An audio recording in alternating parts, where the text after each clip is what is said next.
তথাগত সম্যক সম্বুদ্ধ বিরাটময় বুদ্ধির ধর্ম আর বিশুদ্ধ সর্বগুণে গুণান্বিত অনুত্তর পুণ্যক্ষেত্র বুদ্ধির শ্রাবক সঙ্গ এই ত্রিবিধ শ্রেষ্ঠ রত্নকে সর্বপ্রথমে স্মরণ করছি।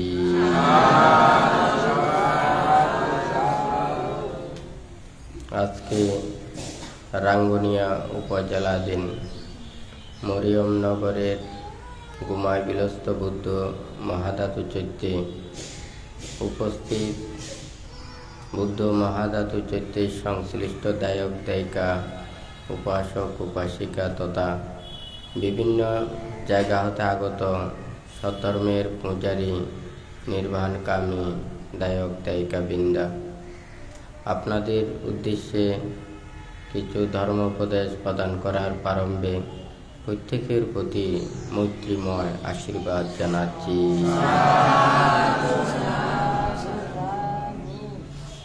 যেই ধর্ম শ্রবণের মাধ্যমে, আচরণের মাধ্যমে, অনুশীলনের মাধ্যমে সকল প্রকার দুঃখ থেকে নিবৃত্তি লাভ করা যায়, জন্ম জরা ব্যাধি মৃত্যুকে অতিক্রম করে নির্বাণ সত্যকে উপলব্ধি করতে পারে, সেই ধর্ম শ্রবণের পূর্বে প্রত্যেকে ত্রিরত্নের প্রতি শ্রদ্ধা উৎপন্ন করুন।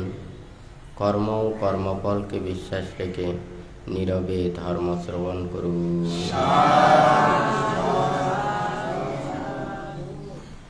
তো আজকে আপনারা যারা সমবেত হয়েছেন, তো মূলত এখানে বান্তে যা কিছু বলছেন, আপনারা যারা সামনে আছেন, আপনারা যেমন শুনছেন, দেশ বিদেশে অনলাইনে এখানে শত শত হাজার হাজার মানুষ এই উপদেশগুলো সব শ্রবণ করছে। আমাকেও সেই রূপে ওখানে উপদেশ দিতে হয়। আমরা যারা বুদ্ধের এই ত্যাগময় ধর্মের পূজারী, আচরণকারী, অনুশীলনকারী, আমাদেরকে বুদ্ধ অনেক প্রকারের উপদেশ দিয়েছেন। তো এখানে বুদ্ধ দানের কথা বলেছেন, শীলের কথা বলেছেন, ভাবনার কথা বলেছেন, সমাধির কথা বলেছেন, প্রজ্ঞার কথা বলেছেন। তাহলে এখানে সবসময়ই হয়তো দানের কথা শোনা যায়। দানের কথা বললেও এখানে শীল, ভাবনা, সমাধি, প্রজ্ঞা এটা না থাকলে এই দানের যথাযথ কার্যতা এটা সম্পাদন করা যায় না। তো যার হেতুতে এখানে দানের কথা প্রায়ই বলে থাকে। আমরা হয়তো অনেকে প্রত্যেকেই দান দিতে পারে না, দান করতে পারে না। যাহারা একটু অপরজনকে সাহায্য সহযোগিতা, অপরের প্রতি করুণা মায়া এটা থাকে, তাদেরকে তারা হয়তো কিছুটা এই দান করতে পারে।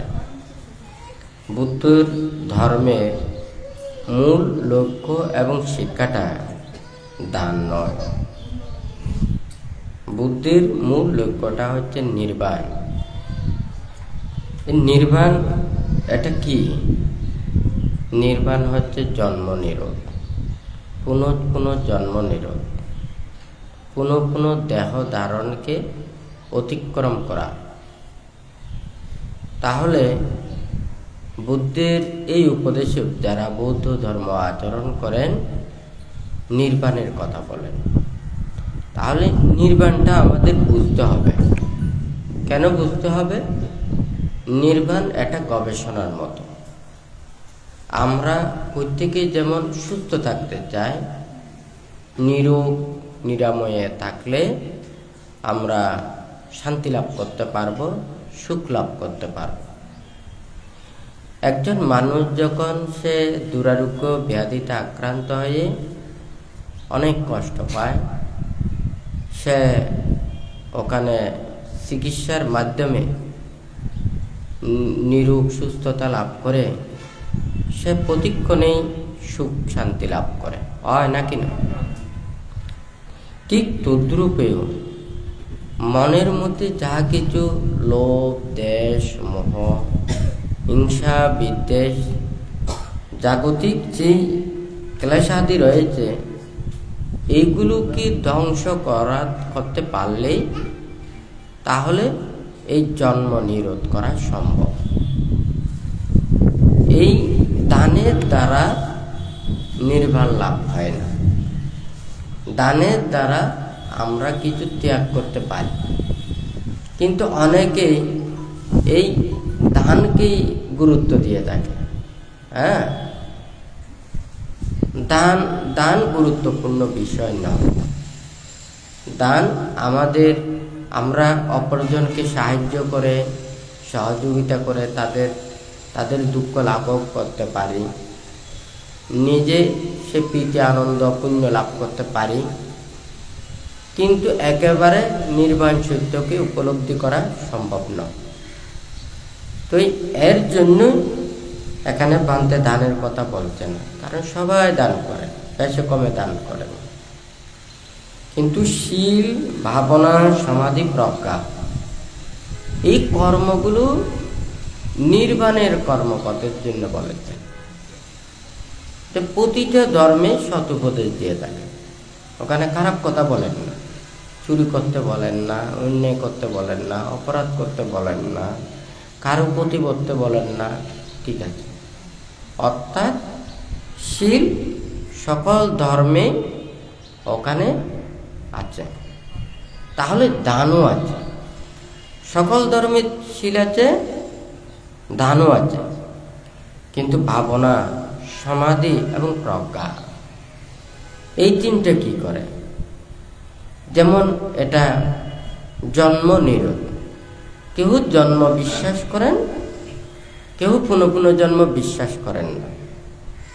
আমরা কারো প্রতি কোনো কিছু ওখানে বাক বিতণ্ড করে কোনো লাভ নেই। আমরা সবাই ধর্মের কাছে আসি কিসের জন্য? ভালো হওয়ার জন্য, আমরা নীতিতে চলার জন্য এবং নিজের পাপগুলোকে দূরীভূত করার জন্য।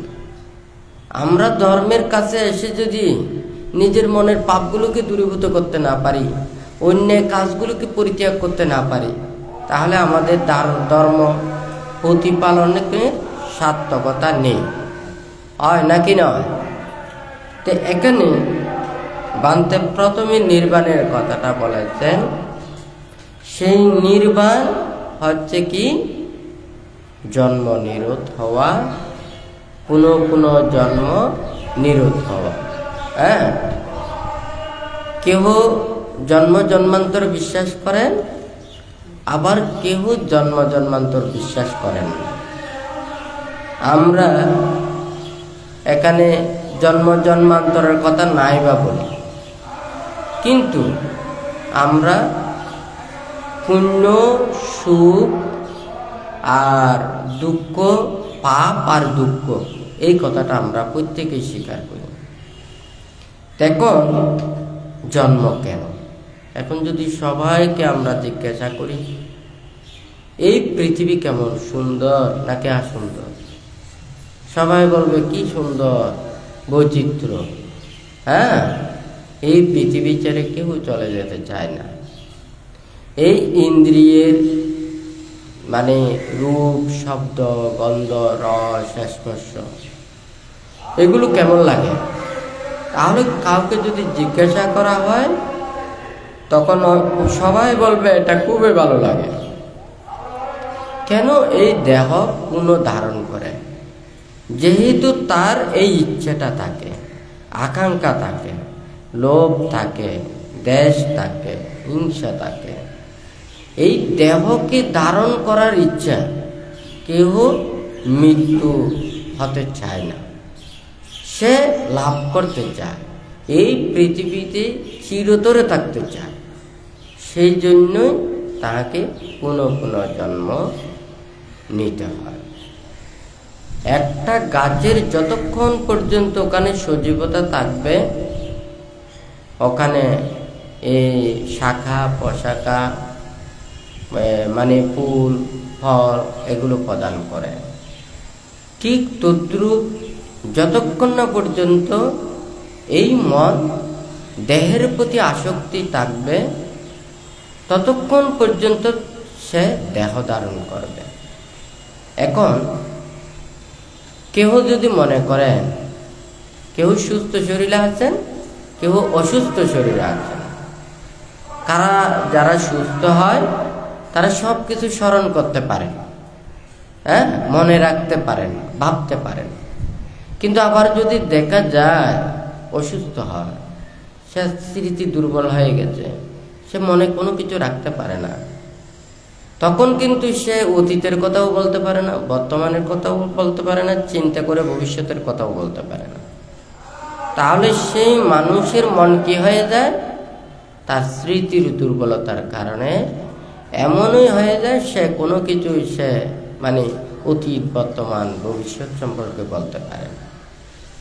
যারা পুনঃপুনঃজন্ম বিশ্বাস করে না, তাহাদের যখন এই চেতনাটা উৎপন্ন হয়, এখানে মানে আর এই দেহ ধারণ করব না, তখন দেখা যাবে যে তাদের মধ্যে কি থাকবে? আসক্তিটা বেশ থাকবে।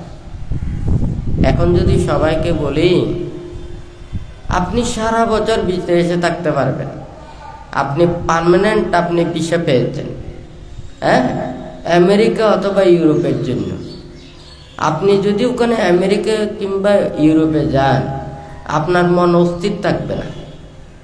আপনি কি করবেন? ওখানে মানে যেহেতু আপনার অনেক দিন সময় আছে, অনেক সময় আছে, আপনি আস্তে আস্তে করে সবগুলো দেখার জন্য চিন্তা করবেন, হয় নাকি নয়? কথাটা ঠিক আছে নাকি নেই?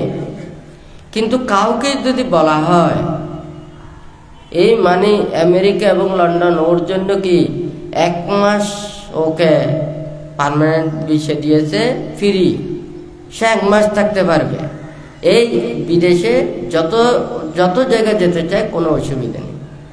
তাহলে এই 1 মাসে সে কিন্তু এই সময়গুলোকে কি করবে? সে মানে অপব্যয় করবে না, হয় নাকি না? সে চাইবে যে ওই দেশে সে অল্প সময়ের মধ্যে যত কিছু দেখতে পারে সেটার জন্য চিন্তা করবে। কথাটা সত্য না মিথ্যা? এই ঠিক তদ্রূপ আমরা যখন পৃথিবীতে আসি, এখন যদি বলে যে না এই জন্মটাই শেষ জন্ম, হয় নাকি না? 50 বছর, 60 বছর, 30 বছর, 40 বছর কয়দিন বাঁচি আমরা জানি না। তাহলে সে মৃত্যু তো হবে, যে সে কিন্তু জানে যে আমার মৃত্যু হবে, আমি আর পুনর্জন্ম লাভ করতে পারবো না। তাহলে আমার যত কিছু দেখা, শোনা, খাওয়া, আনন্দ করা, উল্লাস করা, এই জীবনেই আমাকে শেষ করতে হবে। কথাটা সত্য না মিথ্যা? তাহলে তাহার কি টেনশন বেশি, দুশ্চিন্তা বেশি এবং আসক্তিও বেশি, হয় নাকি না? কথাটা সত্য না মিথ্যা? তখন তার মন অস্থির, বিক্ষিপ্ত, চঞ্চল। আবার যদি বলে যে মানে সে পুনঃ জন্ম ধারণ করবে, তাহলে সে বলবে যে না এই জন্মে না দেখলে আগামী জন্মে দেখবো আর কি। আর পশু পাখিগুলো জন্ম নিলে, আবার মানুষের জন্ম নিলে তখন আবার দেখবো আর কি। কারণ পুনঃ জন্ম নেব, এই পৃথিবীর আলো বাতাস হাওয়া সব কিছু দেখব, আর কোনো অসুবিধা নেই। এই জন্মে না দেখলে আরেক জন্মে দেখবো, হয় নাকি না? তখন কি তার মধ্যে কিন্তু ওই মুক্তির চিন্তাটা আসবে না, জ্ঞানের চিন্তা আসবে না, উপলব্ধির চিন্তা আসবে না। যেমন মনে করেন যদি ওখানে সরকারি চাকরি বা পার্মানেন্ট চাকরি হয়ে যায়, কোনো চিন্তা নেই, একবারে লাস্ট 59 বছর পর্যন্ত, 60 বছর পর্যন্ত অনবরত আমাদের মানে চাকরি থাকবে, হয় নাকি না? ওখানে হয়তো ভালো মতো কাজ না করলে প্রমোশন হবে না আর কি, হয় নাকি না? চাকরি তো আর যাবে না। হ্যাঁ, মাঝে মধ্যে কয়েকদিন যদি ওখানে লসও দেয়, মানে ওখানে যদি নাও যায়, ছুটিও কামাই করে, বেতন ঠিকই পেয়ে যাবে, পার্মানেন্ট চাকরি হয়ে গেল, হয় নাকি না? আবার যদি মনে করেন ওখানে বেসরকারি, হ্যাঁ, ওগুলো হয় ঠিক মতো যদি ওখানে না করে, ওগুলো কমিটমেন্টগুলো যদি পূরণ না করে, যথাযথভাবে যদি কাজ না করে, তাহলে চাকরি চলে যাবে। তখন তার মনের মধ্যে একটা ভয় থাকে, হয় নাকি না? সে সব সময় একটা সচেতন থাকার জন্য চেষ্টা করে।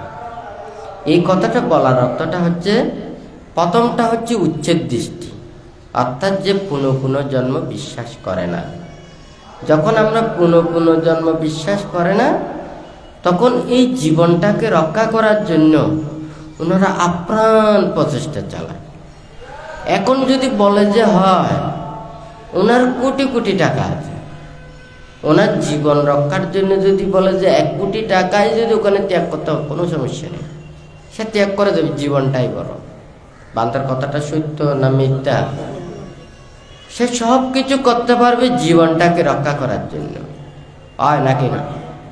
আবার যে শুধু পুনঃপুনর্জন্ম বিশ্বাস করে, সে বলবে যে না, এই জন্মে না খেলে আগামী জন্মে খাবো আর কি, সমস্যা তো নেই, পুনঃপুনর্জন্ম তো নেবেই, হয় নাকি না? সরকারি চাকরি পেয়েছে, হয় নাকি না? কোনো সমস্যা নেই, বরাবর টাইম বরাবর ওখানে পেয়ে যাব। কিন্তু বুদ্ধ কোনটা বলেছেন? উচ্ছেদ না, আবার শাশ্বত দৃষ্টি না। আপনার যতদিন পর্যন্ত এই তৃষ্ণা থাকবে, আপনি জন্ম নেবেন, আর এই তৃষ্ণাকে ধ্বংস করতে পারবেন, তখন আপনি জন্ম নেবেন না। তাহলে শাশ্বত দৃষ্টি এবং উচ্ছেদ দৃষ্টির এটা মাঝখানে যেটা রয়েছে সম্যক দৃষ্টি। এখন বান্তের কথাটা বোঝা যাচ্ছে? তো এটাকে বোঝানোর জন্য এটাকে কি লাগবে? জ্ঞান লাগবে।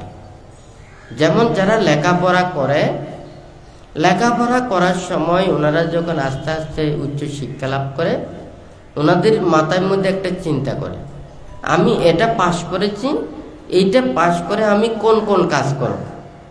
হ্যাঁ, আমি ডাক্তার হব, নাকি মাস্টার হব, নাকি প্রফেসর হব, নাকি ইঞ্জিনিয়ার হব।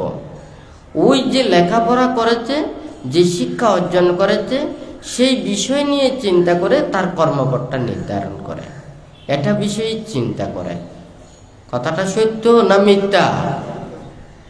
ঠিক তদ্রূপ এই নির্বাণ এবং মুক্তির পথে আসার জন্য আপনাদের কি শিক্ষা প্রয়োজন?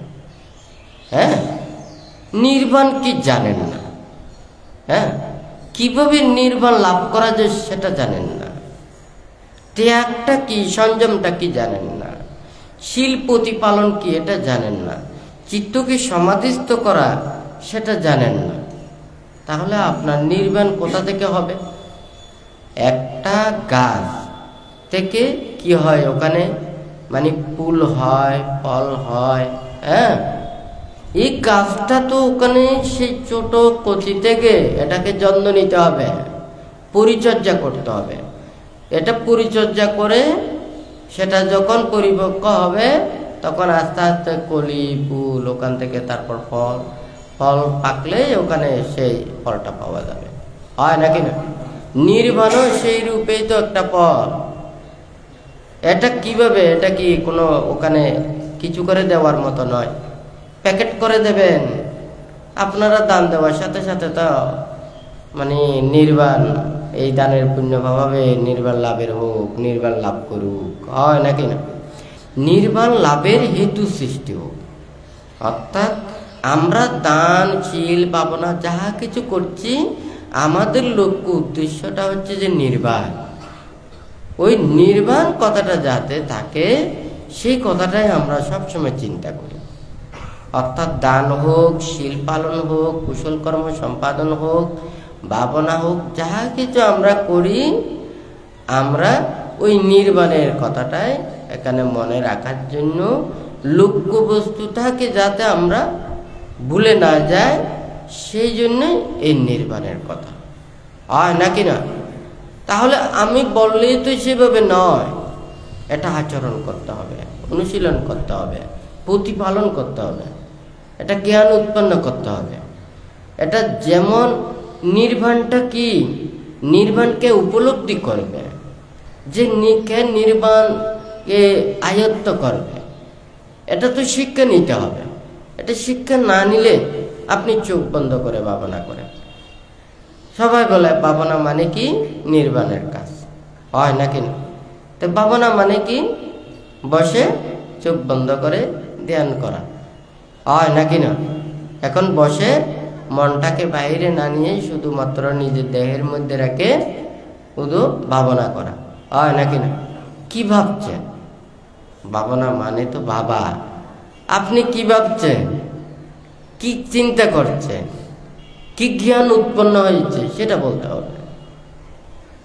আপনি বলছেন তো ওখানে শুধু চোখ বন্ধ করে ভাবতেছি, হয় নাকি না? কি ভাবছেন? এখন যদি বলি বুদ্ধ কি, ধর্ম কি, সঙ্গ কি, জানি না। বুদ্ধ কি জানি না, ধর্ম কি জানি না, সঙ্গ কি জানি না, শীল কি জানি না, সমাধি কি জানি না, প্রজ্ঞা কি জানি না, আর নির্বাণ কি তাও জানি না। কি জানি? শুধু চোখ বন্ধ করতে জানি, টানের বেলার এগুলো জানি, ফুলের কমের জানি, হয় নাকি না? ব্যথা লাগলে ব্যথা জানি, আর কোনো কিছু জানি না। হ্যাঁ, জগতে যত কিছু আছে আয়ত্ত করার জন্য অনেক কিছু শিক্ষা নিতে হয়। হ্যাঁ, ভালো চাকরি পেতে হলে ভালো লেখাপড়া করতে হয়, হয় নাকি না?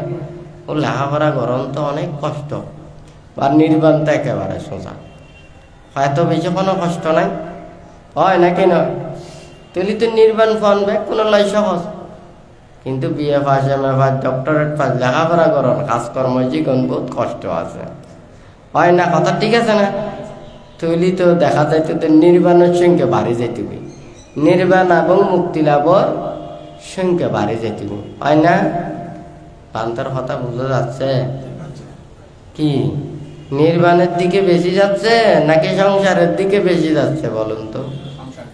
হ্যাঁ, তাহলে যদি নির্বাণটা যদি সহজ হতো তাহলে তো সবাই ওখানে নির্বাণের পথের দিকে যাত্রী বেশি হতো। হ্যাঁ, কিন্তু ওই দিকে না গিয়ে সংসারের দিকে যাত্রী বেশি। কথাটা সত্য না মিথ্যা? সবার মুখে নির্বাণ, খাজে সংসার, হয় নাকি না? এখানে এইভাবে নয়, পান্তে সেই কথাটা এখানে বলছেন। কারণ সবার মধ্যে জ্ঞান উৎপন্ন হতে হবে, ভাবতে হবে, চিন্তা করতে হবে। আজকে যদি সবাই ধর্ম কথা শুনতো, ধর্ম কথা উপলব্ধি করত, তাহলে তো সবাই নীতি মোতাবেকে চলত, হয় নাকি না? আপনারা দায়ক দায়িকা, উপাসক উপাসিকা, বুদ্ধ যা কিছু আচরণ দিয়েছেন, শিক্ষা দিয়েছেন, আপনারা ওইভাবে মেনে চলতেন, হয় নাকি না? আমরা ভিক্ষু সামনারা আমাদের শিল্পিনে রক্ষা করতাম, হয় নাকি না? বুদ্ধ যেভাবে ভাবতে বলেছে সেইভাবে ওখানে ভেবে চলতাম, হয় নাকি না? এখানে তো নামের সাথে কাজের কোনো কিছু মিল নেই, হয় নাকি না? এই সেজন্য বান্তে এখানে লিখেছেন।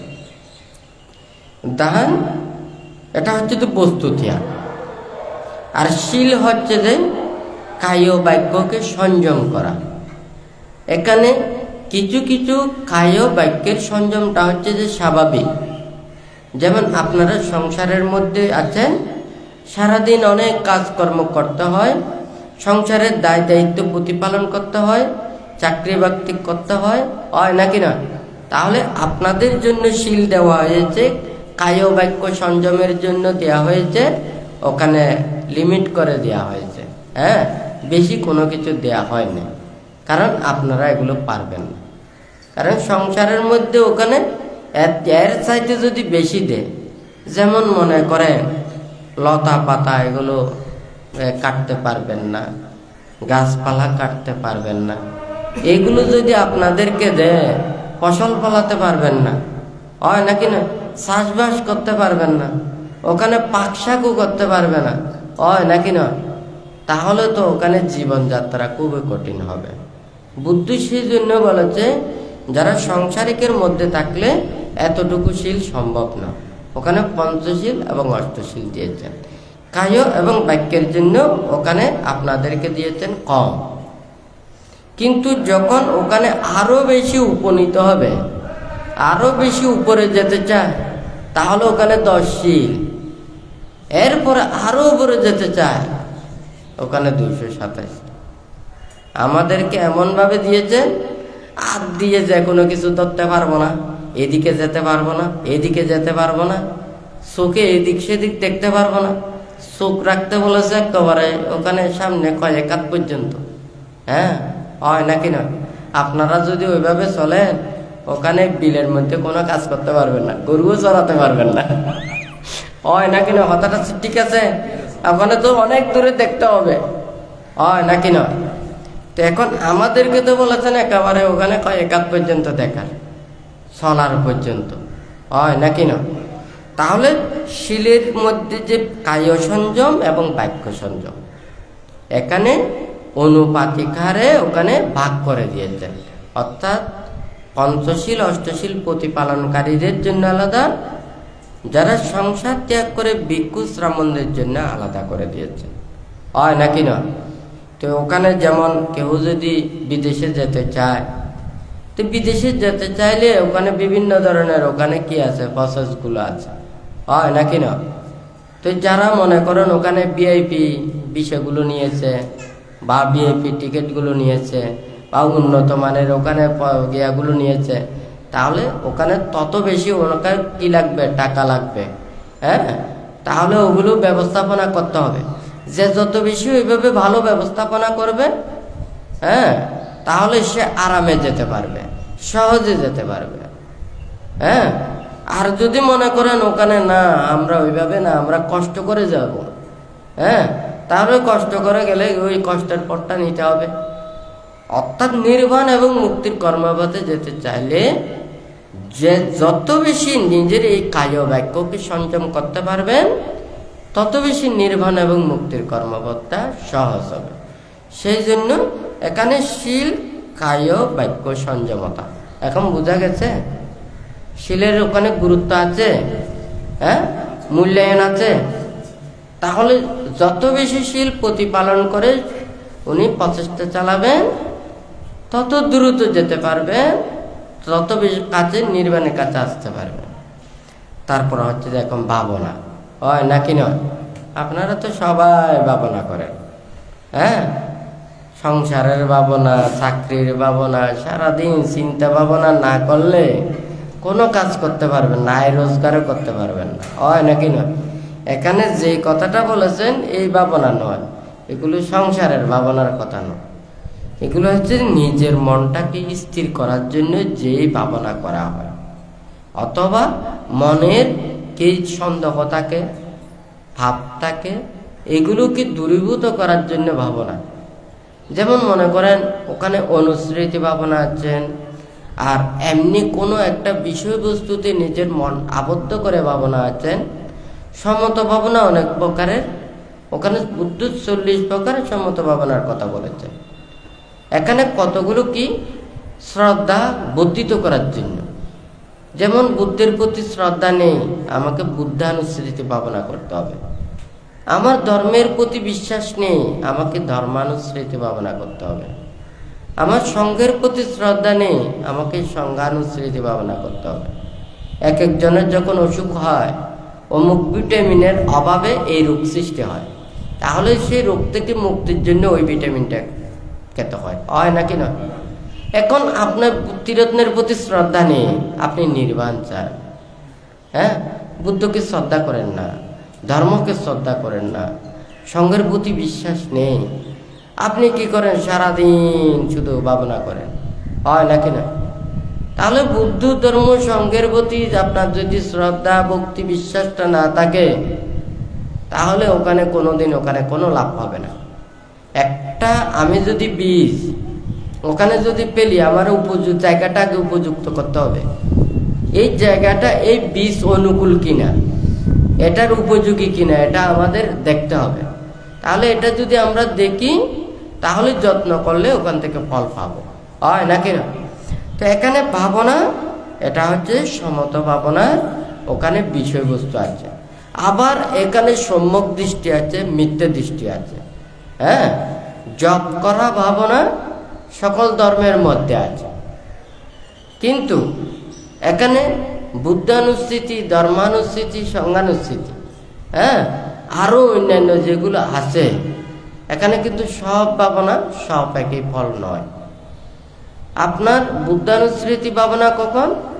যখন আপনি এই তীরত্নের প্রতি শ্রদ্ধা, আপনার একটা অবিশ্বাস, একটা গুণ, বুদ্ধের গুণ মানে কি? বুদ্ধের প্রতি শ্রদ্ধা উৎপন্ন করা। আমরা দোকান থেকে জিনিস নিই, যে জিনিসটা যত বেশি ওখানে আমরা কাজে লাগাতে পারবো, আমরা উপকার পাবো, এটা আমাদের টেকসই হবে, তাহলে সেই জিনিসটার দামটা বেশি, হয় নাকি না? তাহলে একটা জিনিস আমি দাম দিয়ে নেব, ওটা আমি কোনো কাজ পাবো না, তাহলে এটা দাম দিয়ে কেউ নিতে চাইবে না। হয়তো কেউ যদি ওটার দাম বেশি মনে হবে যে এটা খুব ভালো, আমি পাবো, ভালো উপকার পাবো, এটা চিন্তা করে নিয়েছে, দেখা যাচ্ছে যে এটার দাম 1 নম্বরের কিন্তু কাজ 3 নম্বরের, হয় নাকি না? এটা নেবে না।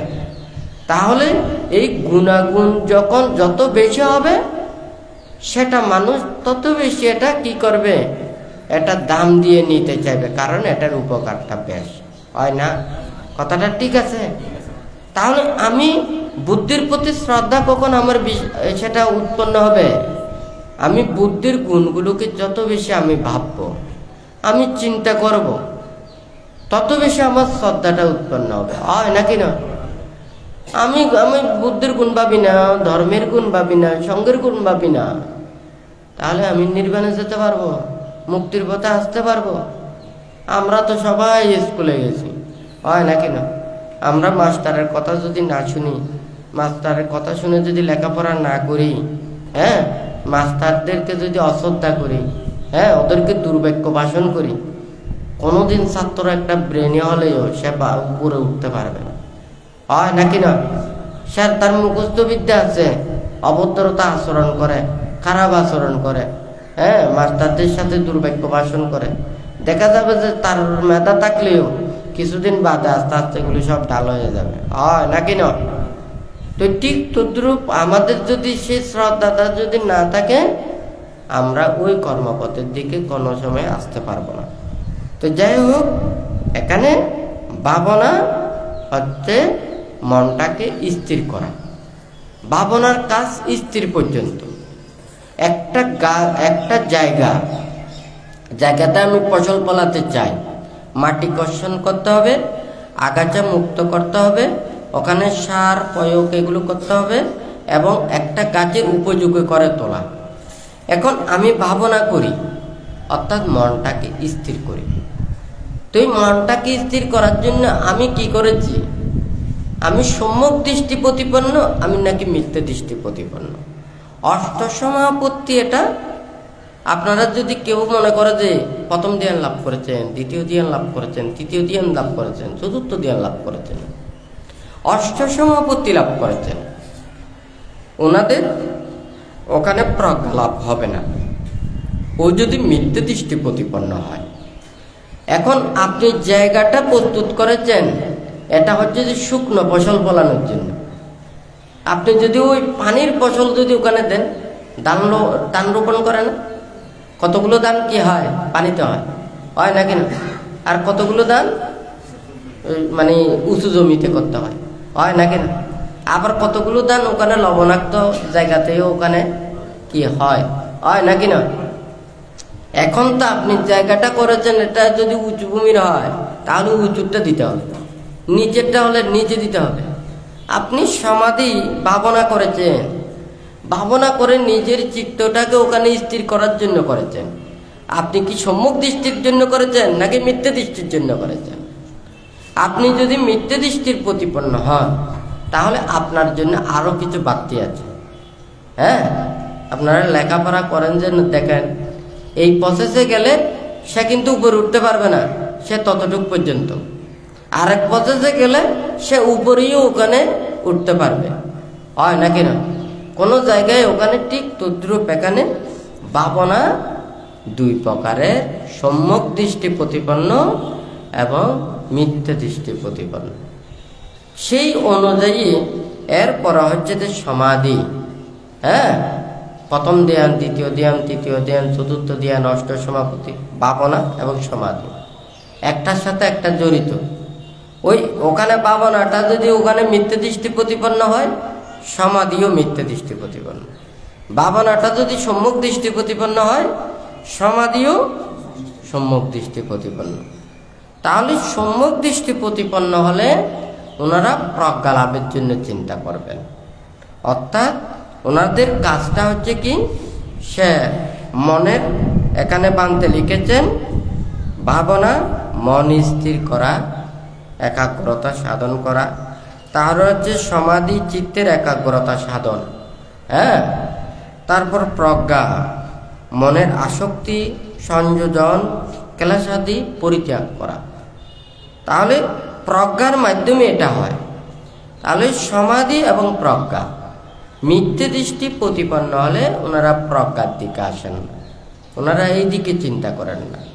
আপনারা দেখেন, একটা হচ্ছে বাহ্যিক জগৎ আর একটা হচ্ছে ভিতরের জগৎ। আমরা যখন চোখ মেলে যখন বাহ্যিকে যদি দৃষ্টিপাত করি, তখন মানুষের সত্য মিথ্যা নানান ধরনের ভালো খারাপ সব কিছু আমরা চোখে দেখতে পাই। আমাদের মনে যদি কোনো পাপও যদি না থাকে, অন্যও না থাকে, আমরা যদি কোনো পক্ষপাতিত্ব না করি, কিন্তু আমাদের মনের মধ্যে এইটাই উৎপন্ন হয়ে যাবে, হয় নাকি না? অত্যাচার, অনাচার, অবিচার, হয় নাকি না? মানুষের এই সমস্ত এগুলো দেখে আমাদেরও ভালো লাগবে না। অর্থাৎ লৌকিকে এই রং বেরং এই সব কিছু বিদ্যমান। যখন লোকোত্তরে যাব তখন কিন্তু আমাদের এই লৌকিক এগুলো কোনো কিছু থাকবে না, হ্যাঁ। সবাই এখানে কোনো ভিন্নতা নেই। ওখানে যখন অভিধর্মের মধ্যে যায়, ওখানে 89 প্রকার চিত্ত, 52 প্রকার চৈতসিক, 28 প্রকার রূপ এবং নির্বাণের ব্যাখ্যা। এখানে কোনো আমি নেই, আমার নেই, ওখানে কোনো গল্প নেই, কাহিনী নেই, ওখানে কোনো রং বেরং নেই, হাসি নেই, কান্না নেই, দুঃখ নেই, হ্যাঁ। ওখানে হচ্ছে যে ভিতরের ফাংশনগুলো। তাহলে একটা বাহ্যিক জগতে রং বেরং আছে, কিন্তু ভিতরের জগতে কোনো রং বেরং নেই। এই ভিতরের জগৎটাকে উপলব্ধি করার জন্য এই প্রজ্ঞার কর্ম। এখন যারা সংসারের মধ্যে আপনারা আছেন, বাহ্যিক জগৎ নিয়ে সবসময় যারা চিন্তা করে, এই প্রজ্ঞার কথা কি চিন্তা করার জন্য সময় আছে? সেই জন্য আপনারা দেখেন যে বড় বড় যারা সাধক, গভীর অরণ্যে জঙ্গলে ওনারা এই ত্যাগ অনুশীলন করে ওখানে থাকেন, ওরা মানুষের কাছেও আসেন, মানুষের কাছেও আসতে চায়। কারণ মানুষ এখানে যে রং বেরং ওই উল্লাসের মধ্যে এখানে রয়েছে, এই ত্যাগের কথা এগুলো কেউ শুনতে চাইবে না। তার চাইতে বনে জঙ্গলে ওখানে একাকি ওখানে থাকাটা অনেক ভালো, অনেক সুখের, হয় নাকি না? কিন্তু অনেক সময় হিতাকাঙ্ক্ষী হয়ে মানুষের কাছে এসে মানুষদেরকে উপদেশ দিতে চায়, ভালো পথে আসতে চায়, আনতে চায়, নিতে চায়, সুখ দিতে চায়, হ্যাঁ।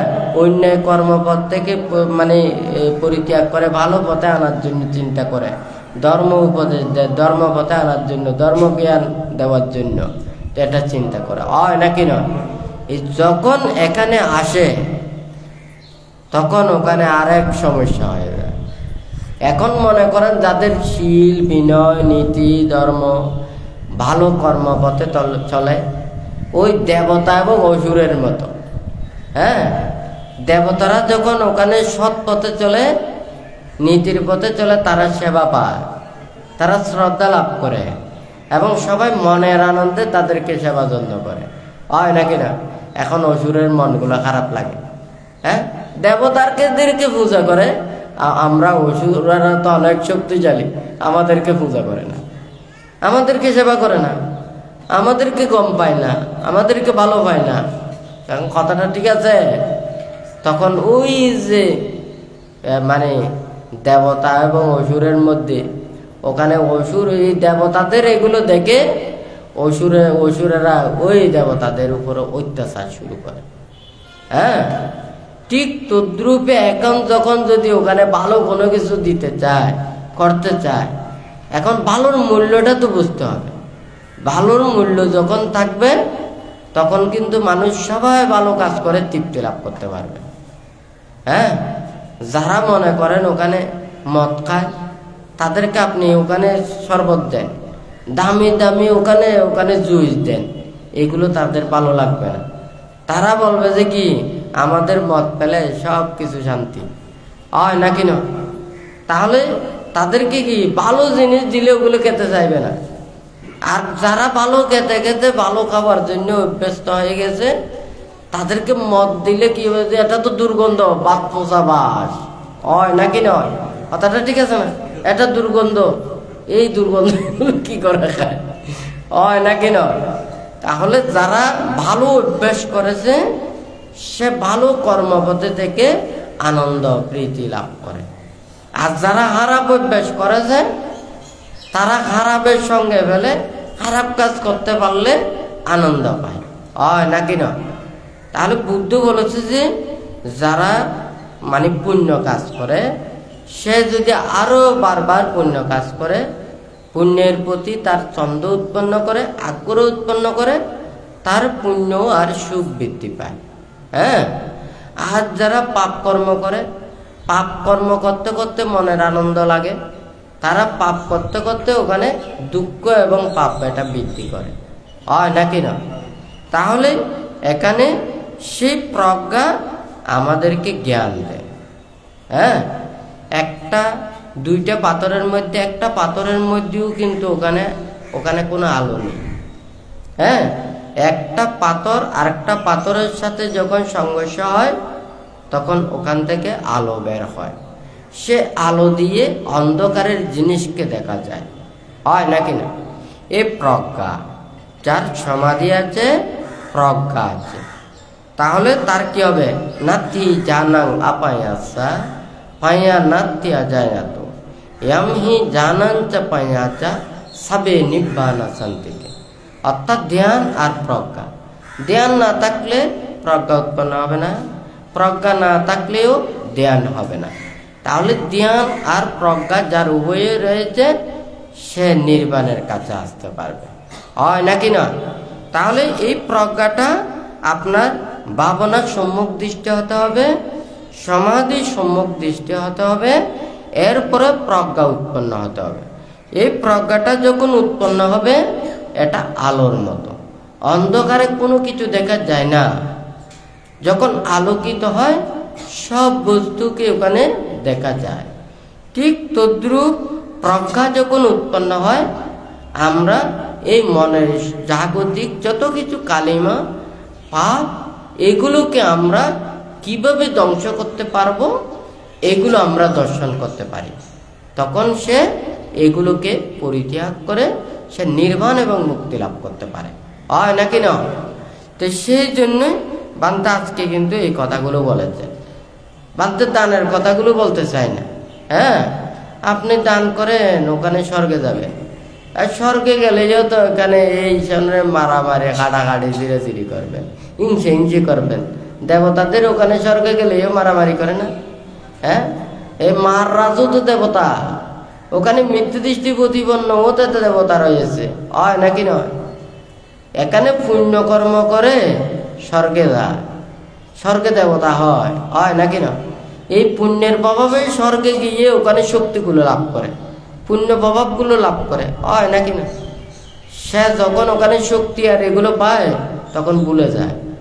গরিব লোক যখন বড় হয়ে যায়, টাকা পয়সা পায়, প্রভাব ক্ষমতা সব কিছু পায়, তখন ওই ধনীর গরিবের দুঃখগুলো আর ভুলে যায়, হয় নাকি না?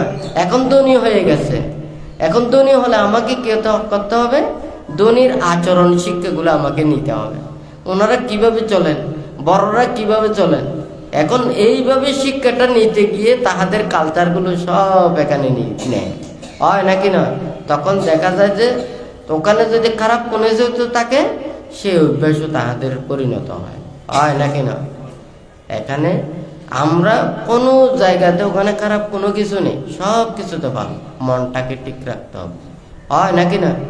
আপনি কষ্ট পরিশ্রম লেখাপড়া বিদ্যা শিক্ষা যত কিছু আপনারা বিদ্যা অর্জন করেছেন এটা তো ভালো, হয় নাকি না? মনটা যদি আপনি ভালো রাখতে পারেন, শুদ্ধ রাখতে পারেন, ধর্ম তো রাখতে পারেন, প্রজ্ঞা দিয়ে চিন্তা করতে পারেন, আপনি তত বেশি ভালো কাজ করতে পারবেন যদি মনটাকে ঠিক রাখেন। আর যদি মনটাকে ঠিক রাখতে না পারেন তখন কিন্তু আপনি যতই ওখানে উপরে উঠেন না কেন তখন কিন্তু আপনি ওখানে ভালো কাজ করবেন না, খারাপ কাজই করবেন। তো যাই হোক, এই প্রজ্ঞাটা কি করে আমাদের সঠিক জায়গায় নেওয়ার জন্য মনটাকে কি স্থির করে রাখে, হ্যাঁ, লক্ষ্য বস্তুতে দিকেই ওখানে ঠিক করে রাখে। যেমন চুম্বক আছে না, চুম্বক সব সময় উত্তর দক্ষিণ দিক হয়ে থাকে, আপনি যেভাবে ঘুরান না কেন, হয় না কেন, হ্যাঁ, তাহলে ওই চুম্বক যেমন তার দিকটাকে কিন্তু পরিত্যাগ করে না, এই প্রজ্ঞাও সব সময় নিজের চিত্তটাকে সঠিক রূপে রাখার জন্য চিন্তা করে, হয় নাকি না? তো যাই হোক, আজকে বানতে এখানে দান, শীল, ভাবনা, সমাধি এবং প্রজ্ঞা, বুদ্ধ যে এই কথাগুলো বলেছেন এই ধারাবাহিকতাগুলো এখানে বানতে বলেছেন। এই নির্বাণ এটা উপলব্ধির বিষয়, এখানে কোনো কিছু দিয়ে দেওয়ার মতো নয়। এখানে এই কর্মের মাধ্যমে নিজের মনের যাহা কিছু লোভ, দেশ, মোহ, হিংসা, বিদ্বেষ, দশ সংযোজন, ক্লেশ, অবিদ্যাদি যদি ধ্বংস করে, সেই বিশুদ্ধ চিত্ত দ্বারা, সেই বিমুক্ত প্রাপ্ত চিত্ত দ্বারা, সেই মুক্ত চিত্ত দ্বারাই একমাত্র নির্বাণ উপলব্ধি করতে পারবেন, হয় নাকি না? তাহলে এর আগে নির্বাণকে ওখানে কি নিজেরা লাভ করা সেটাকে বোঝা সম্ভব নয়, হয় নাকি না? তো যাই হোক, আজকে যারা আপনারা সমবেত হয়েছেন আপনারা প্রত্যেকে শীল প্রতিপালন করবেন, ধর্মপথে চলবেন, বুদ্ধির সেই উপদেশগুলো আচরণ করে আপনারা যাতে যতদিন পর্যন্ত নির্বাণ সাক্ষাৎ করতে না পারেন ততদিন পর্যন্ত সৎ কল্যাণ মিত্রদের সান্নিধ্য থেকে সৎ মাতা পিতা লাভ করে, কল্যাণ মিত্রদের সংসর্গ লাভ করে যাতে প্রত্যেকে অচিরে নির্বাণ সাক্ষাৎ করতে পারেন, সেই রূপে মনের মধ্যে শ্রদ্ধা, ভক্তি, বিশ্বাস রেখে বুদ্ধ ধর্ম সঙ্গের কাছে আশীর্বাদ প্রার্থনা করে 3 বার সাধুবাদ প্রদান করুন।